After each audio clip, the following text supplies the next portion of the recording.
final oficial da Guerra Fria entre o Bloco Oriental e Ocidental em julho de 1990 serviu para reduzir a tensão na Europa. A ameaça de uma guerra nuclear, que persistiu por 40 anos e havia sido o maior temor do mundo, agora afastava-se.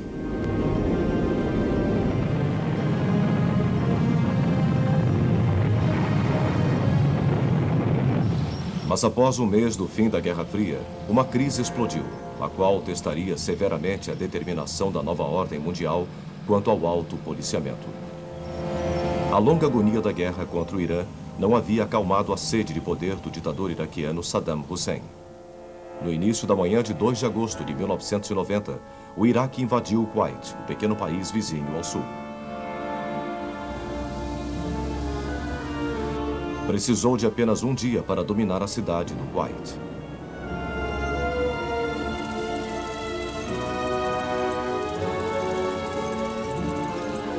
Um dos motivos para o repentino ataque de Saddam foi a recusa do Kuwait em negociar um grande empréstimo que havia concedido ao Iraque durante sua longa guerra contra o Irã nos anos 80. Este ressentia-se também do fato de que a alta produção de petróleo do Kuwait estava mantendo os preços baixos demais, e o Kuwait perfurava em um campo de petróleo objeto de disputa na fronteira.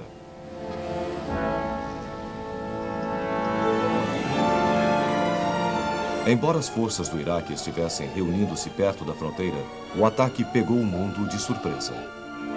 O presidente do Egito, Hosni Mubarak, que mediava a disputa, ficou perturbado. Na véspera da invasão, Saddam Hussein havia lhe assegurado de que não recorreria à violência contra o Kuwait.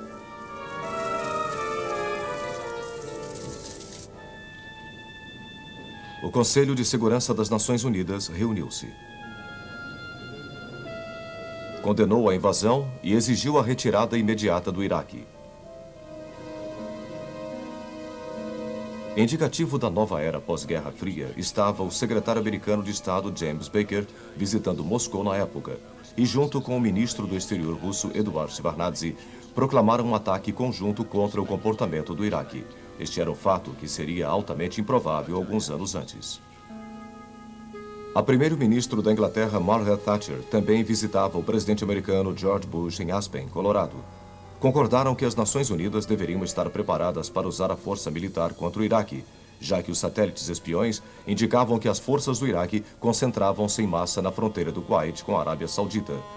Embora demonstrem uma opulência ao estilo ocidental, os sauditas são bastante religiosos e hesitaram em permitir que forças não muçulmanas entrassem em seu país. A ameaça representada pelo Iraque mudou esta atitude.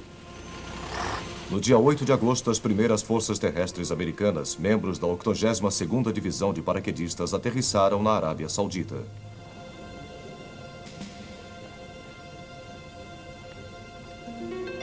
Dois dias antes, a Liga Árabe havia votado o envio de tropas para a Arábia Saudita, e estas também chegaram rapidamente. Além disto, aviões de combate americanos e britânicos foram rapidamente enviados para proteger o espaço aéreo saudita.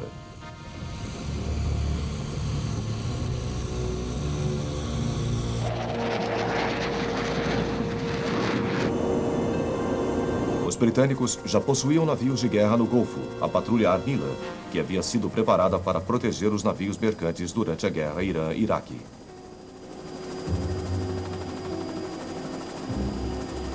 Os americanos também possuíam navios de guerra estacionados, e estes foram rapidamente reforçados com os porta-aviões Eisenhower e Independence.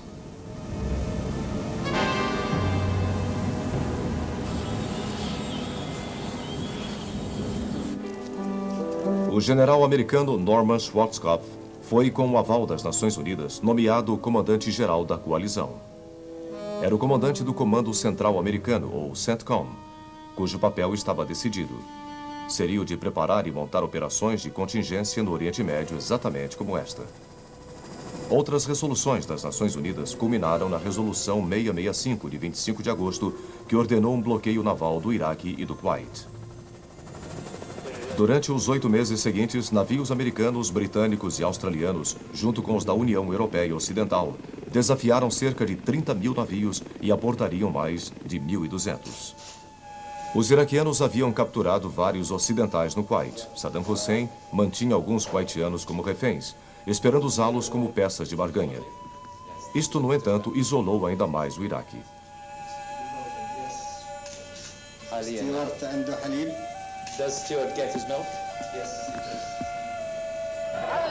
Saddam agora tentava aliciar o Irã, liberando prisioneiros ainda mantidos após a longa guerra e oferecendo a devolução de território iraniano ainda dominado por ele. O Irã, no entanto, manteve uma posição estritamente neutra.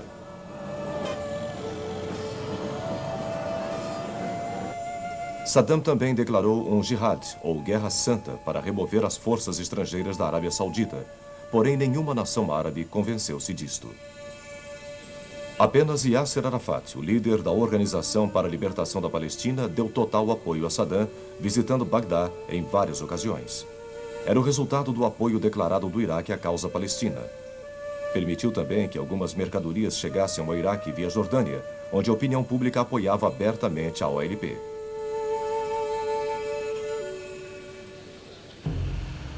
A prioridade da coalizão ainda permanecia sendo a defesa da Arábia Saudita.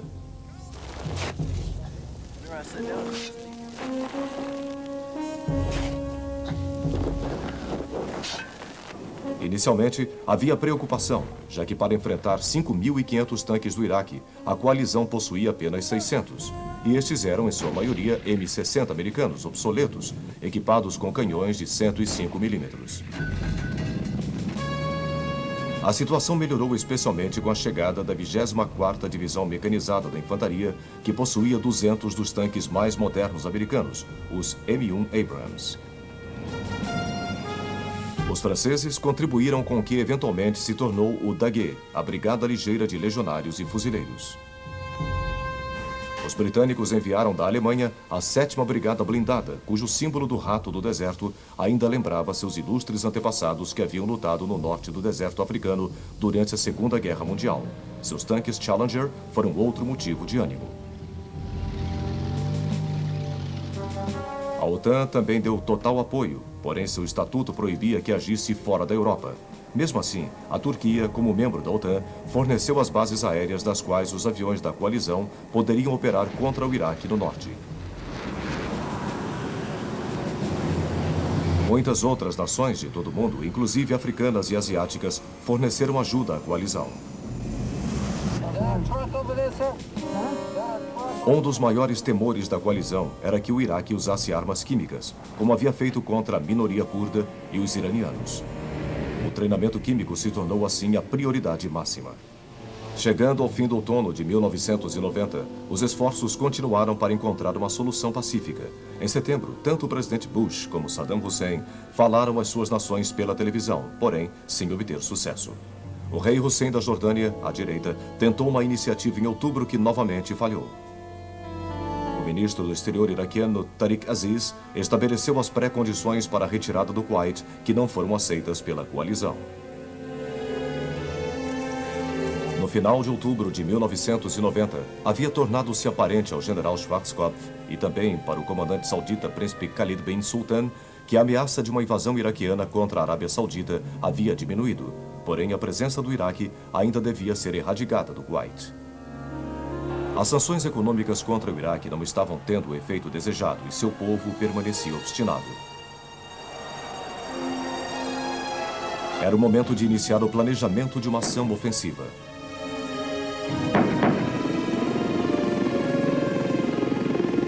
A coalizão concordou que a preparação para um ataque agora deveria ser feita, porém a liberação do Kuwait deveria ser obtida com um mínimo de mortes.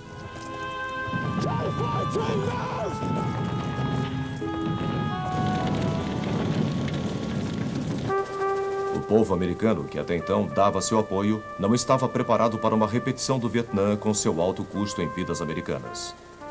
A força deveria ser reunida para assegurar que qualquer ataque no Kuwait seria curto, rápido e decisivo.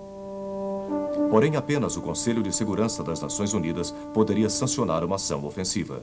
No final de novembro, apesar da oposição inicial de alguns membros, a Resolução 678 deu ao Iraque o prazo de 15 de janeiro para retirar todo o seu exército do Kuwait ou enfrentar as consequências militares.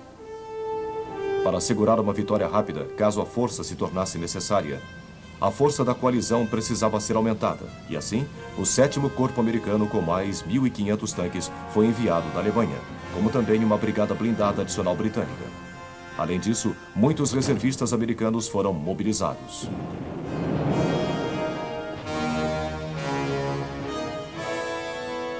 Um outro fator era que o período muçulmano de jejum Ramadã começava no dia 25 de março. O início de março era geralmente um período de chuvas e tempestades de areia. Portanto, a liberação do Kuwait deveria estar completada até o final de fevereiro. A coalizão poderia atacar o Kuwait de 3 maneiras.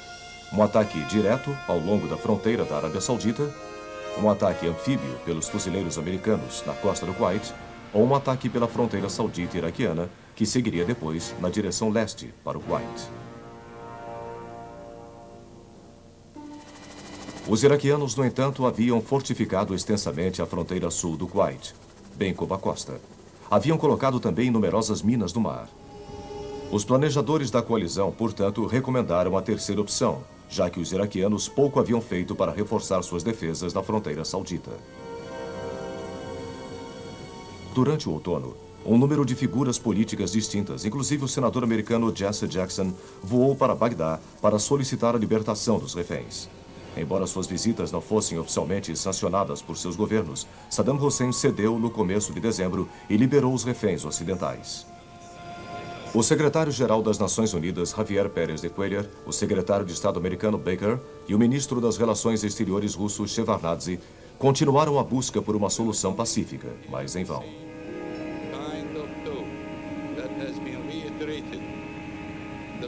O prazo de 15 de janeiro para a retirada do Iraque chegou e o mundo ficou mais tenso. Não demoraria muito tempo agora. Bem cedo, no dia 17 de janeiro de 1991, caças-bombardeiros Stealth 7-117A decolaram para o Iraque. Seus alvos iniciais eram o comando, controle e comunicações do sistema de defesa aérea do Iraque para ajudar a alcançar a supremacia aérea da coalizão. Simultaneamente, mísseis Cruise Tomahawk foram lançados de navios americanos. Os GRI-1 Tornados britânicos atingiram as bases aéreas do Iraque. Atacaram em baixa altitude. Seus armamentos eram a arma de negação aérea JP-233. Porém, os Tornados sofreram danos pelas armas e mísseis e 7 foram derrubados durante os primeiros 8 dias da guerra. Outros aviões atacaram as pistas de aviação com bombas convencionais.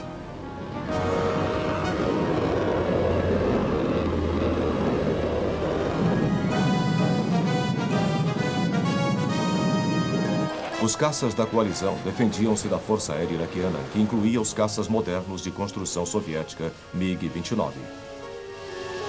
Durante a primeira semana, os iraquianos realizaram apenas 100 voos diários, se comparados com os 2.000 voos da coalizão. Cerca de 17 aviões do Iraque foram derrubados sem qualquer custo para os aliados. Os voos do Iraque foram reduzidos e a coalizão começou a atacar os abrigos onde guardavam seus caças. Armas teleguiadas acertaram vários alvos, forçando assim que um grande número de caças buscasse abrigo no Irã. Porém, a ofensiva aérea da coalizão tinha também outros alvos primários. Prédios do governo, usinas de força e rotas de suprimentos, todos foram atacados. Instalações de guerra química e nuclear e seus meios de transporte foram bombardeados.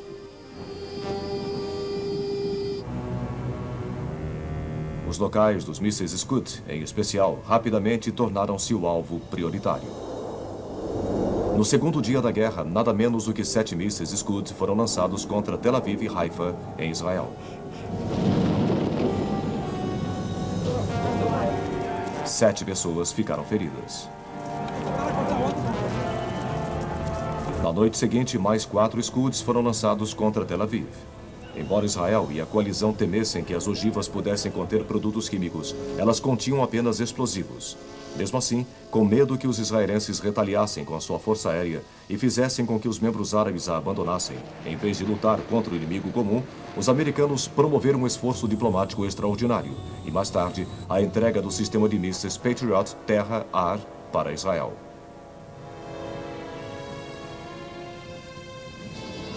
Os Patriot haviam obtido seu primeiro sucesso contra os Scuds, quando 2 foram lançados contra a Arábia Saudita no dia 19 de janeiro. Os Patriots interceptaram os 2.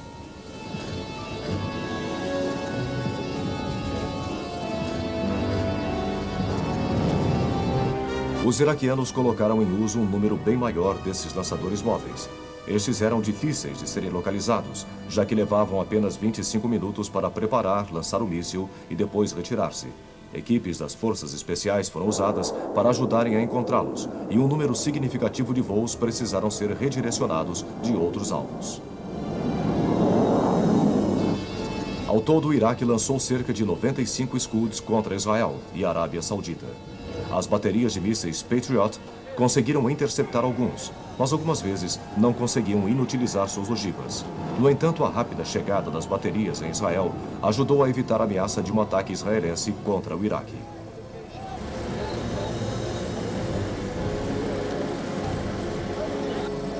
O maior número de mortos e feridos provocado por um ataque de Scud foi por um dos últimos lançados no dia 25 de fevereiro de 91. Uma falha no computador em uma das baterias Patriot permitiu que um Scud atingisse um agrupamento em Darham, matando 29 soldados americanos e ferindo cerca de 100.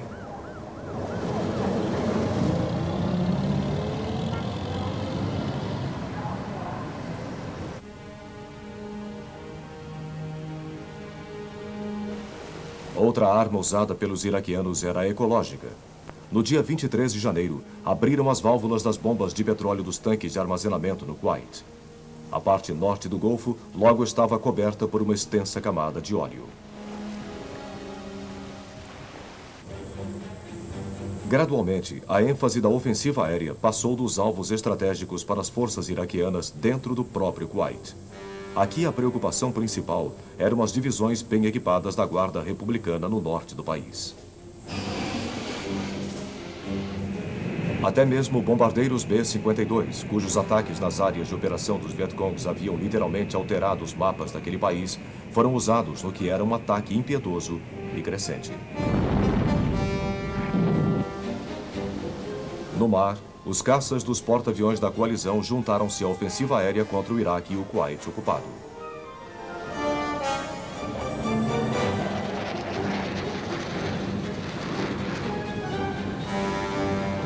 Os navios de guerra americanos da Segunda Grande Guerra, Missouri, Wisconsin, New Jersey, atacavam as defesas da costa do Iraque no Kuwait com seus canhões de 16 milímetros.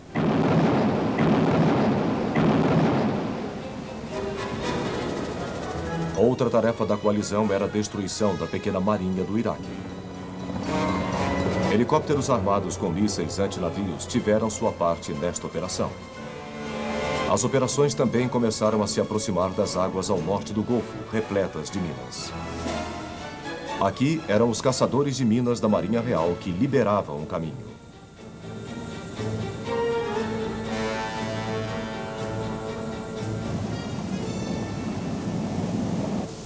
O porta-helicóptero de ataque americano Trípoli foi um dos 2 navios da coalizão a sofrer danos pelas minas.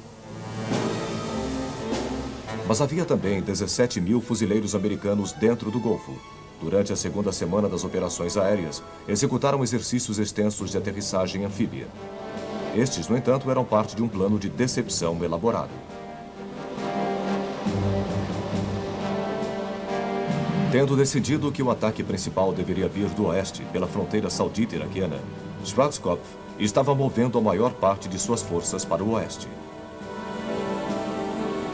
O plano final exigia ataques ao longo da fronteira saudita-iraquiana pelos fuzileiros americanos e forças árabes. Estas forças liberariam a cidade do Kuwait. Do extremo esquerdo estaria o 18º Corpo de Paraquedistas americanos, inclusive os franceses, que dirigiram-se rapidamente para o norte para dominar as rotas de fuga dos iraquianos fugindo do Kuwait. A divisão blindada do 7º Corpo Americano, junto com a 1ª Divisão Blindada Britânica sob seu comando, atacaria pelo norte e depois se dirigiria pelo leste na direção do Kuwait. As forças iraquianas, portanto, seriam encurraladas e forçadas à submissão. O Iraque detectou a supremacia das forças da coalizão.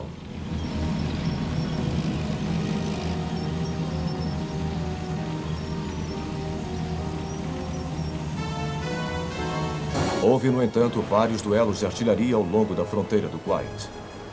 Estes viram o sistema de lançamento de foguetes múltiplos MLRS dispararem com raiva pela primeira vez.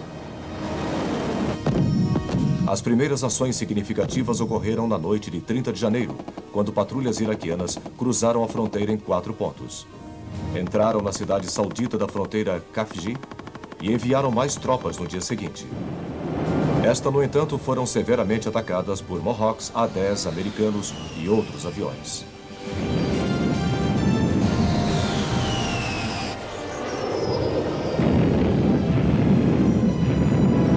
A Guarda Nacional do Exército Saudita montou então seu contra-ataque,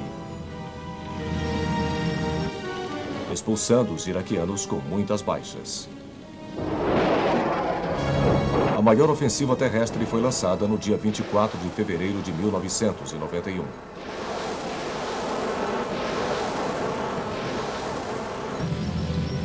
As forças árabes e os fuzileiros americanos foram os primeiros a atacar. Destruíram com eficiência as defesas da fronteira do Kuwait em vários pontos. Mais para o oeste, e apoiado por uma grande frota de helicópteros, o 18º Corpo de Paraquedistas americanos cruzou a fronteira do Iraque e logo dirigiu-se rapidamente na direção do rio Eufrates. Os franceses vigiavam o flanco esquerdo desprotegido. No final do dia, usando helicópteros, a 10ª Divisão de Paraquedistas americana havia estabelecido uma base de ataque 50 milhas dentro do Iraque. Estes sucessos iniciais permitiram que Schwarzkopf realizasse o ataque do 7º Corpo. Mangueiras explosivas foram usadas para destruírem os campos minados.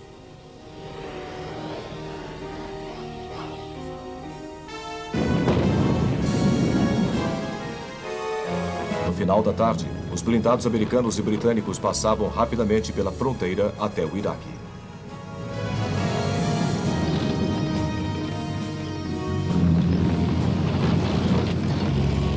O poder de fogo subjugou os pontos fortes do Iraque. Equipamentos de excelente visão noturna permitiram que os ataques continuassem durante as horas de escuridão.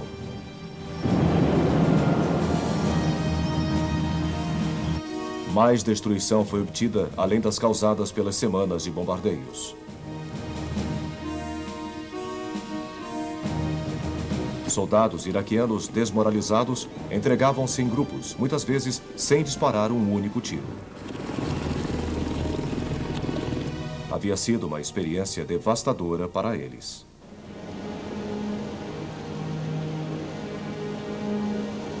Porém, Saddam Hussein havia ordenado a destruição dos 950 poços de petróleo do Kuwait. Foram incendiados e logo o céu sobre o Kuwait estava coberto por uma espessa cortina de fumaça tóxica. Mesmo assim, as forças da coalizão continuaram implacavelmente na direção de seus objetivos.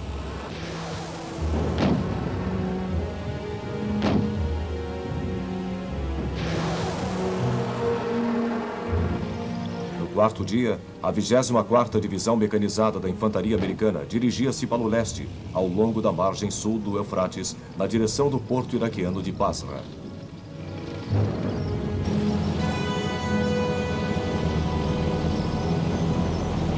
Tropas do Kuwait e outras forças árabes entraram na cidade do Kuwait em triunfo. Simultaneamente, as forças iraquianas fugindo para o norte da capital do Kuwait haviam sido atacadas pela força aérea da coalizão. Quando as forças terrestres chegaram à estrada ao norte de Basra, ficaram chocadas com a destruição causada. Conscientes de que a opinião pública poderia se virar contra a coalizão se o massacre continuasse, os ataques foram interrompidos.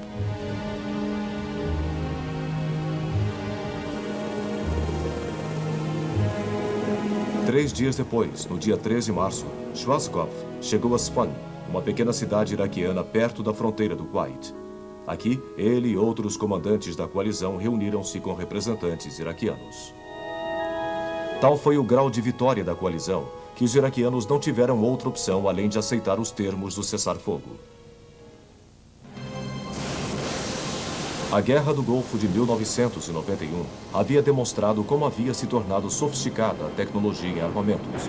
Os mísseis Cruise Tomahawk, com seu sistema de alvo pré-determinado, computadorizado, poderia voar centenas de milhas e atingir com precisão absoluta. Outras armas lançadas pelo ar eram capazes de obter a mesma precisão e fatalidade. Alguns mísseis possuíam câmeras em suas pontas, e o filme que gravavam impressionaria as audiências da televisão em todo o mundo.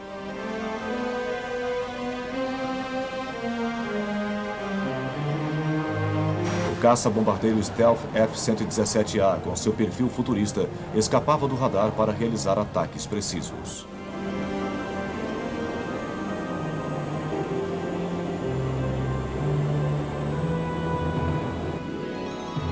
A capacidade do míssil Patriot de interceptar foguetes Scud foi outro aspecto igualmente impressionante.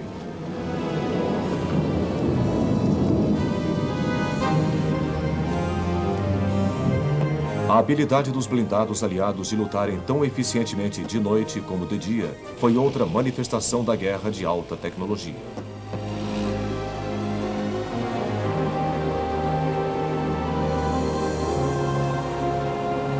A guerra parecia ter se tornado ainda mais clínica com seus avanços dramáticos em tecnologia de armamentos.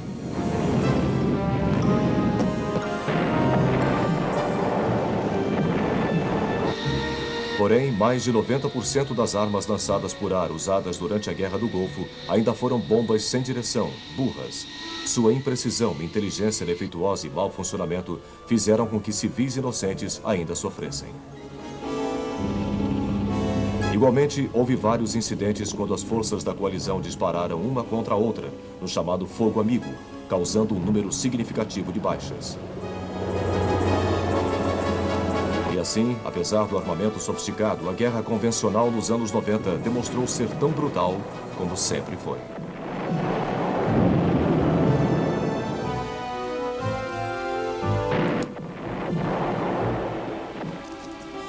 A guerra de alta tecnologia do apertar botões ainda não havia removido a necessidade das forças de terra para eventualmente cercarem o inimigo.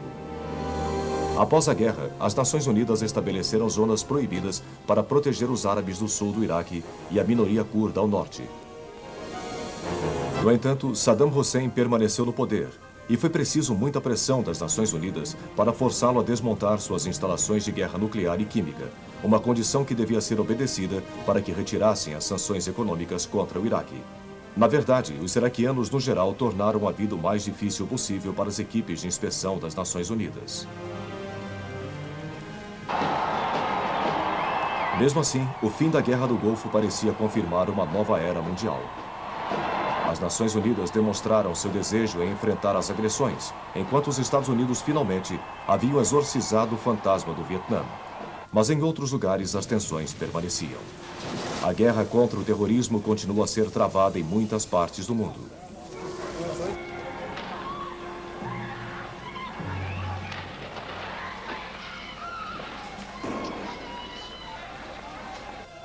No Oriente Médio, o terrorismo não ocorre apenas contra Israel, mas tem sido usado pelos fundamentalistas islâmicos para tentar derrubar governos moderados da Argélia e do Egito.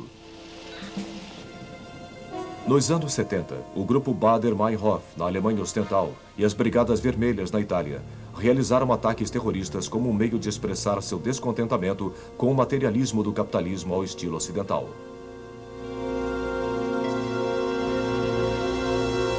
Na Espanha, o ETA, uma organização dedicada à criação de um Estado basco independente no noroeste do país, tem enfrentado o governo de Madrid há vários anos. A Irlanda do Norte presenciou uma das mais longas campanhas terroristas atuantes. Na verdade, pode-se dizer que ela começou com a divisão da Irlanda em 1921. A fase mais recente começou em 1968 com os movimentos pela minoria católica para obter mais direitos civis. Tropas britânicas foram chamadas para ajudar a manter a paz entre eles e a comunidade protestante. Ninguém acreditaria que ainda permaneceriam lá após 25 anos.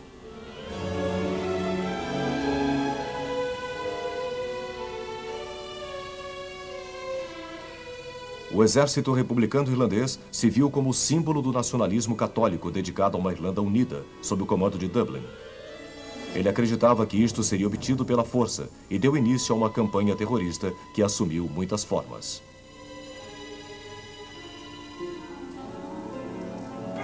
No início dos anos 70, havia revoltas e tiroteios com o exército britânico.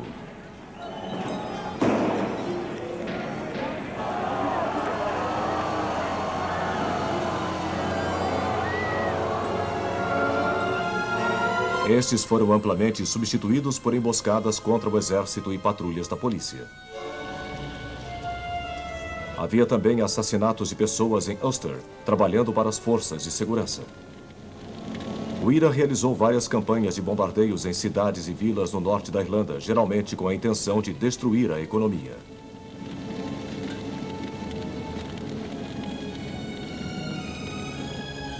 Também atacaram alvos de prestígio dentro da Grã-Bretanha, tanto para ganhar publicidade como para colocar o povo britânico contra o norte da Irlanda. Os grupos de terrorismo protestantes surgiram e eles e os grupos republicanos mantiveram campanhas de olho por olho ou assassinatos sectários. Realmente, o terrorismo deixou os protestantes mais entrincheirados e relutantes em aceitar um compromisso em nome da paz. Nos anos 80, os governos de Londres e Dublin iniciaram uma aproximação no esforço para chegarem à paz. No final de 1993, os primeiros ministros Major e Reynolds declararam que todos os partidos políticos, inclusive o Sinn Féin, a ala política do IRA, seriam convidados para participarem da formulação do futuro da Irlanda do Norte.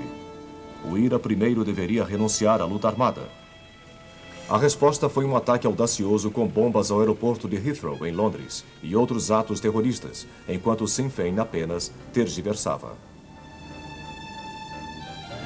Em 1994, uma geração inteira havia crescido na Irlanda do Norte sem nunca ter conhecido a vida sem violência, embora apenas uma pequena proporção da população estivesse ativamente envolvida nela.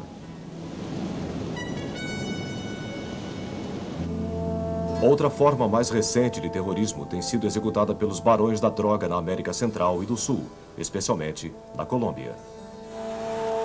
Esta tem sido executada para conclamar os governos a não interferirem em suas operações. Mais intensamente, grupos terroristas diversos estão usando o tráfico de drogas para financiar suas atividades. Um renovado senso de patriotismo e identidade étnica tem fornecido um motivo para conflitos após a divisão do Império Soviético no final de 1991. As novas repúblicas independentes da Armênia cristã e Azerbaijão muçulmano lutaram pelo enclave de Nagorno-Karabakh, na Armênia.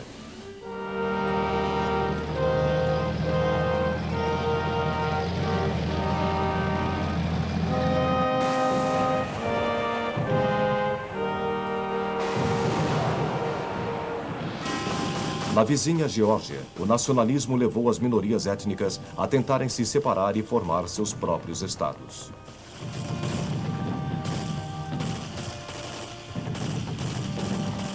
O ex-ministro das Relações Exteriores russo e da Geórgia, Eduard Shevardnadze, foi chamado para restaurar a paz, porém a luta continuou, e ele precisou pedir a ajuda das tropas russas para evitar que a Geórgia se tornasse totalmente fragmentada.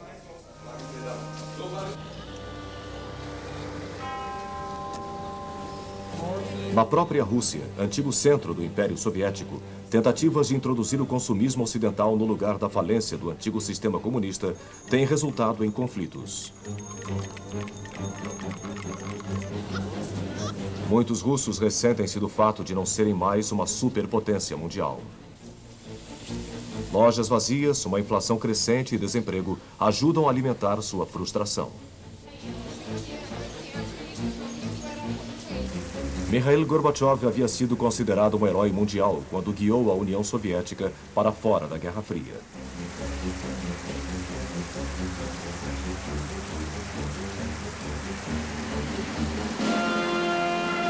Porém, isto começou a provocar o desmantelamento do Império Soviético. Em agosto de 1991, membros radicais do governo montaram um golpe contra ele. Porém, muitos russos estavam preparados para defender a crescente atmosfera democrática.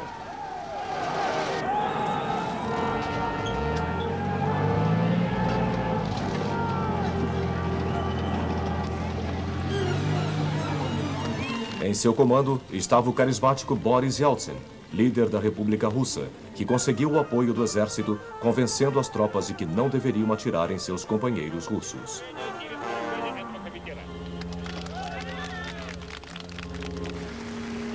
Yeltsin salvou Gorbachev e a tentativa de golpe foi o ponto final do comunismo soviético como seu império. Isto significava que Gorbachev saiu de cena e os refletores passaram para Yeltsin. Porém, em outubro de 1993, Yeltsin ainda permanecia sob pressão quando a maioria radical no parlamento russo tentou depô-lo à força. O exército, no entanto, permaneceu leal a ele e este o usou para bombardear o prédio do parlamento. Os radicais eventualmente entregaram-se, porém seria apenas uma submissão temporária. Na Iugoslávia balcânica, multiétnica, o homem forte Josip Tito havia criado uma política de descentralização, onde o país se tornou uma confederação de 8 pequenos estados.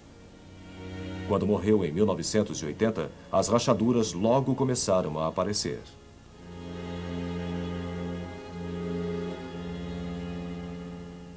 Em 1987, Slobodan Milosevic assumiu o poder na Sérvia, o maior estado iugoslavo. Estava decidido a levar o poder de volta ao centro, com a Sérvia como o estado dominante. Isso não foi aceito pelos estados com a maioria de população não sérvia. Eleições realizadas em 1990 refletiram isto e em 1991 estes estados declararam sua independência. A minoria sérvia na Eslovênia objetou, bem como a da Croácia. A violência rapidamente desencadeou-se. O Exército Federal Iugoslavo foi enviado e a guerra aberta tornou-se generalizada.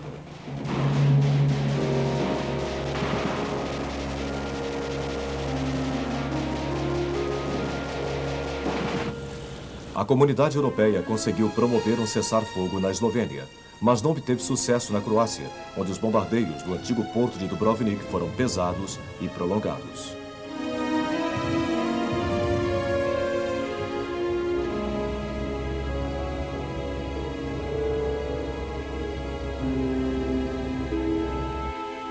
A ONU impôs um embargo de armas sobre toda a antiga Iugoslávia e começou a enviar soldados usando boinas azuis.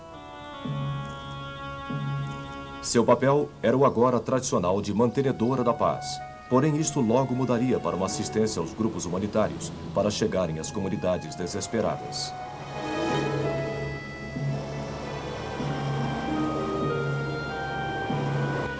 Foi na Bósnia-Herzegovina que a situação se tornou mais desesperadora. Aqui, muçulmanos eram a maioria, porém havia uma forte minoria sérvia e uma croata também menor. Teve início uma guerra civil de 3 lados. Durante as lutas, um novo termo entrou para o idioma: limpeza étnica. Intimidação e assassinato em massa foram usados para expulsar grupos de minorias de certas regiões.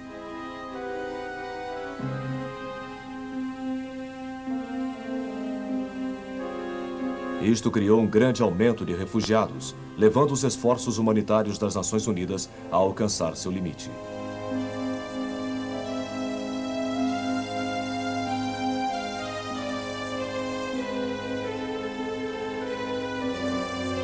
Os sérvios realizaram um cerco à capital da Bósnia, Sarajevo.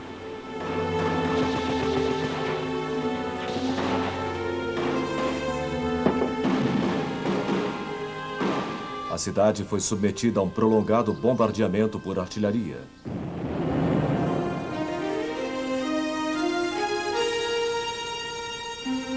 As reduzidas forças das Nações Unidas eram incapazes de deter isto ou a continuação da limpeza étnica.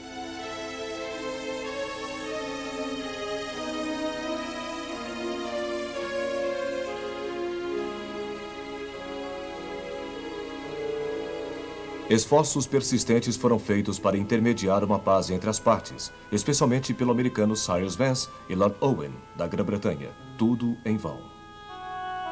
Igualmente, os cessar-fogo obtidos pelas Nações Unidas geralmente acabavam em poucas horas. As Nações Unidas tentaram criar locais seguros especialmente para as comunidades muçulmanas sob cerco, porém isto geralmente aumentava a intransigência e prejudicava os esforços humanitários. Talvez conscientes do fato de que rivalidades similares étnicas nos Balcãs ajudaram a provocar a Primeira Grande Guerra de 1914-1918, as forças das Nações Unidas na antiga Iugoslávia continuaram sua ação para conter e evitar as lutas. O novo papel dos militares das Nações Unidas de escoltar ajuda humanitária também foi empregado na Somália, destruída pela guerra, onde senhores da guerra locais haviam reduzido este país pobre e assolado pela fome em uma total anarquia. Porém, quando as tropas americanas, atuando sob os auspícios das Nações Unidas, mas sem usar as boinas azuis, tentaram reduzir a anarquia com uma ação ofensiva contra os senhores da guerra, apenas fizeram com que o povo somaliano ficasse contra eles. Isto serviu para aumentar a frustração que as Nações Unidas geralmente enfrentam.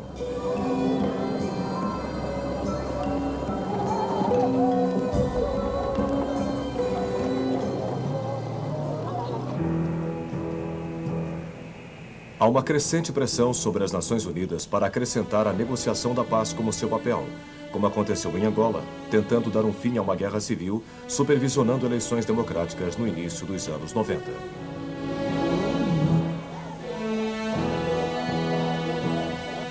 Infelizmente, pouco depois os conflitos recomeçaram. Foi o mesmo no Camboja, onde Khmer Rouge, que havia perseguido o povo cambojano nos anos 70, se recusou a tomar parte nas eleições.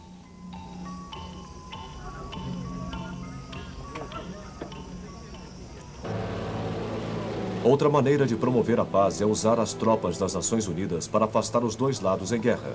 O problema é o perigo que eles se voltem contra as Nações Unidas. Grande número de tropas das Nações Unidas seria então necessário e com armas suficientemente poderosas para se equiparar às dos adversários. Há uma dúvida real na era pós-Guerra Fria se os Estados-membros das Nações Unidas teriam o desejo de realizar isto. Mesmo assim, na metade dos anos 90, vimos progressos encorajadores nas regiões submetidas a conflitos. 2 anos de negociações, de certo modo secretas, fizeram com que os israelenses abrissem mão de seu poder sobre territórios árabes, que haviam ocupado em 1967. Isto deu aos palestinos Yasser Arafat um certo controle sobre seu destino. A transição da África do Sul do apartheid para uma sociedade realmente multirracial presenciou muita violência, especialmente entre o movimento Zulu Inkatha e seu rival, o Congresso Nacional Africano.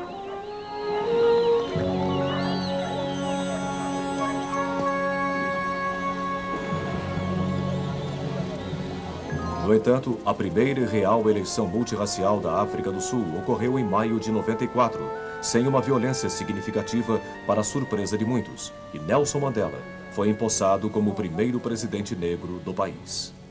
Porém, as Nações Unidas, em seu papel de policiais do mundo, continuam a tentar evitar os conflitos. As crises que provavelmente enfrentarão no futuro são as mais variadas.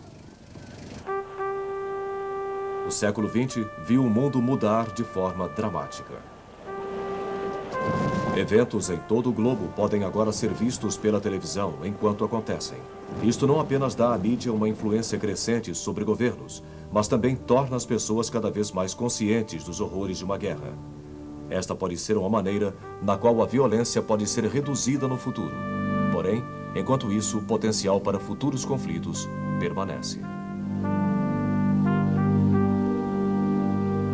Algumas das piores guerras do século foram provocadas por ditadores como Hitler. Esta raça de governantes ainda existe, e seu amor pelo poder geralmente leva-os à agressão contra seu próprio povo e povos vizinhos. Uma das principais causas da longa e sangrenta luta de 1914 e 1918 foram as rivalidades étnicas e nacionalistas.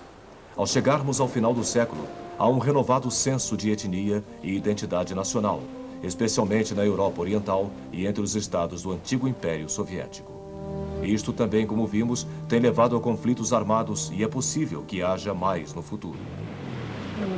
Na África, especialmente, o tribalismo nunca está muito longe da superfície. Na primeira parte da última década do século, isto resultou em guerras civis cruéis, como a da Libéria e aqui, em Ruanda.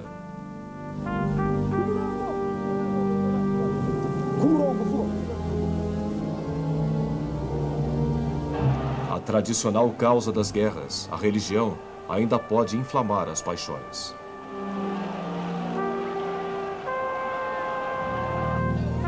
O século XX tem sido amplamente dominado por grandes ideologias, notadamente o comunismo e o fascismo, cujo conflito mútuo provocou a guerra. A ideologia ainda permanece como uma força, embora menor, desde o fim da Guerra Fria.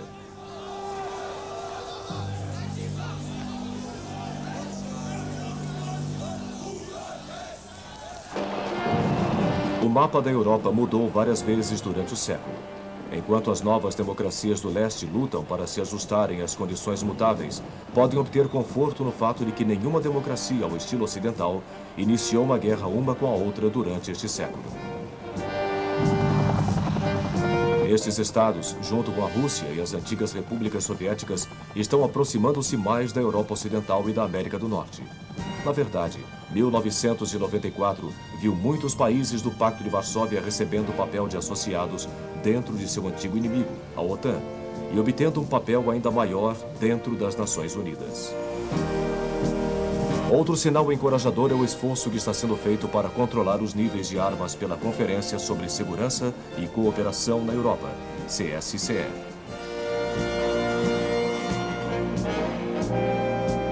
Porém, a redução da capacidade de armas no mundo industrializado tem dispensado um amplo número de sobras de armas, e algumas delas chegam aos países do terceiro mundo, que consideram uma força armada poderosa um meio de reforçar sua posição no mundo. Nações produtoras de armas permanecem ansiosas para vendê-las para o exterior por razões econômicas e políticas. O maior medo, no entanto, é que as armas nucleares, químicas e biológicas cheguem às mãos de regimes ditatoriais sedentos de poder, especialmente vindos dos grandes depósitos da antiga União Soviética. Enquanto tratados de não proliferação de armas têm sido assinados para deter a difusão da mais terrível das armas, um número de países que não assinaram são suspeitos de terem a capacidade nuclear ou de estarem desenvolvendo uma. Incluem-se Israel, Irã, Índia, Paquistão e Coreia do Norte.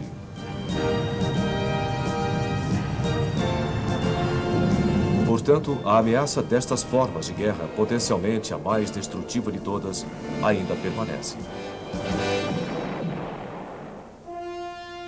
Porém, os avanços dramáticos em comunicações que têm ocorrido durante este século torna possível identificar programas sigilosos de armas. Este século também viu armas convencionais alcançarem um avanço dramático em sua sofisticação. Na verdade, a arte das armas mal havia sido sonhada em 1950, nem pensar em 1900. No entanto, retirando todo o verniz da sofisticação tecnológica que cobre grande parte do mundo hoje, veremos que as causas das guerras modernas ainda são as mesmas que sempre foram. A maior ironia é que os armamentos modernos de alta tecnologia são impotentes para deter e prevenir estas guerras. Mais ainda, muitas das armas sendo usadas nelas têm uma tecnologia que está mais perto do ano 1900 do que do ano 2000. Considerando as numerosas guerras, tanto grandes quanto pequenas, e outras formas de conflitos armados que assolaram o século XX, parece que a humanidade ainda não encontrou o meio de controlar sua agressividade natural.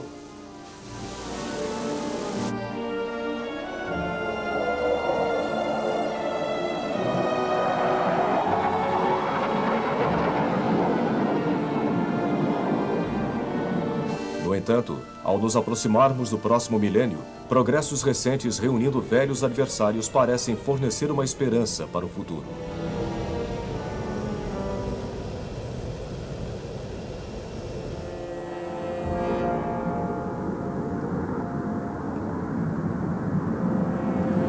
Agora, gerações ainda não nascidas podem olhar para trás, para os últimos 100 anos, como a linha divisória na história de nosso planeta.